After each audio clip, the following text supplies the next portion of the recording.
Safety, like I said, has to do with preventing harm. And for you to prevent harm, you must understand what will cause harm. Okay. So now they have said there that people from engineering, sciences, and so on and so forth, who have also been trained. You can read engineering. Engineering will teach you how to do certain things. There's an aspect of engineering that teaches you about workshop safety. Some people have practiced engineering for 40 years without losing a finger. Some just within their first year, they lost 3 fingers in the workshop. It's about safety. Okay, let me come in here. So we're looking at a case of somebody maybe working in a factory. You've had situations where there are some people working in some of these weird companies here in Nigeria where they go in, they shut them in, right? They lock them in, they don't let them out. And we've had people from such factories, they've lost arms, they've lost fingers, and some of them are owned by citizens of a particular country. I'm not going to name them now. Are we saying now that some of those companies did not have proper trainings in place for their people?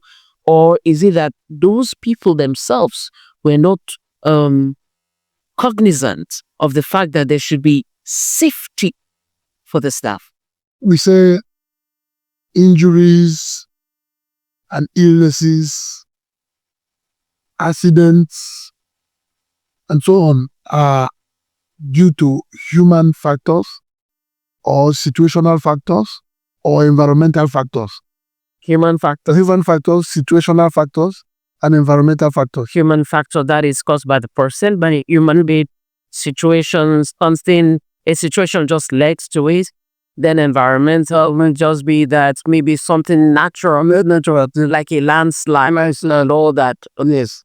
Now, you must figure these 3 aspects, those factors that can lead to accidents. But accidents are things of everyday life. And we cannot live without accidents because of the imperfection of man on the aspect of human factor. So even when the thing is traced to situational, there's the hand of human.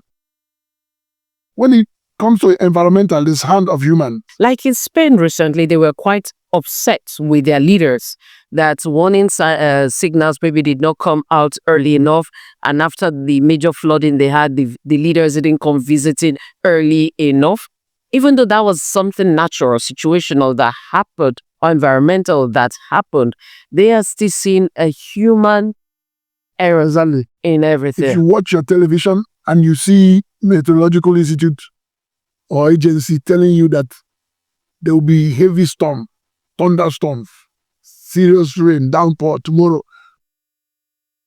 and they just said tomorrow will be wet and stormy. But in the morning, as you woke up, because you saw it on the news, you just open your window, no rain. Sunshine. Sunshine. And you just say, this area people, I think they say rain will fall. Then you left home without umbrella. And before you stand 5 minutes at the bus stop, heavy rain in the midst of sunshine. And you say, see me wahala, which kind of rain be this? But it was sent. No. Human factors, either by negligence, failure to give instruction, and failure to take instruction. All part of it. So the information did not say rain must start by 1 o'clock. To be forewarned is to be forearmed. So it's good that you have your umbrella and rain did not fall. Then you didn't have the umbrella and rain fell. So do you know that your weight, your body weight, you want to cross a path, a gutter or so, and there's a plank. You should be able to look at that plank and determine whether it can carry your weight. Even animal, dog, if they come there, they'll stop and look at that. If that plank is not reliable, they will try to leap over the gutter.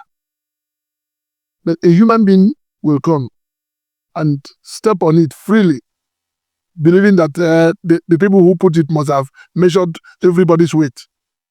Or they didn't know what they were doing. Or they don't, okay, they didn't know what they were doing. He stands there and the thing collapses and he finds himself sitting inside the gutter. Nah, devil. And he said, which one devil be this? Yeah.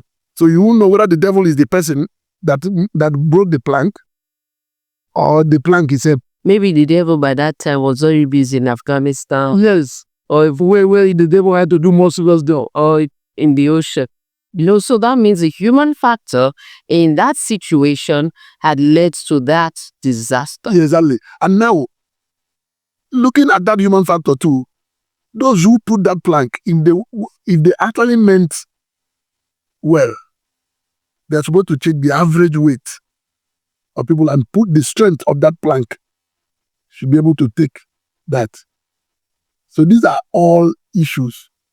That's why we are talking of people from engineering, pure sciences, and all this coming into safety profession. Because if you don't factor safety into these things, because safety and security are incorporated in any system from the design and construction stages. Even in our own home. Yes. You can imagine in homes today, to prove that you have money, you can buy the best of the tiles. Oh. You know how many people have broken their hands and legs and head?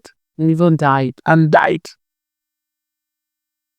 That's true. I know there are even those very simple safety tips people would miss in their own homes. For instance, you're frying something and the frying pan is just sitting there. The handle of the frying pan is now sticking out. Yes. Towards you.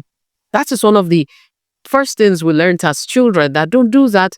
Push the handle inward, because when it's outwardly placed, you by yourself can push that frying pan and the oil will pour on you. Yes. Those simple things, people don't notice. Like if you want to give somebody a knife in the kitchen or anywhere, don't hold the head of the knife and point the other sharp edge. So it's good you hold the sharp part and giving the person the head.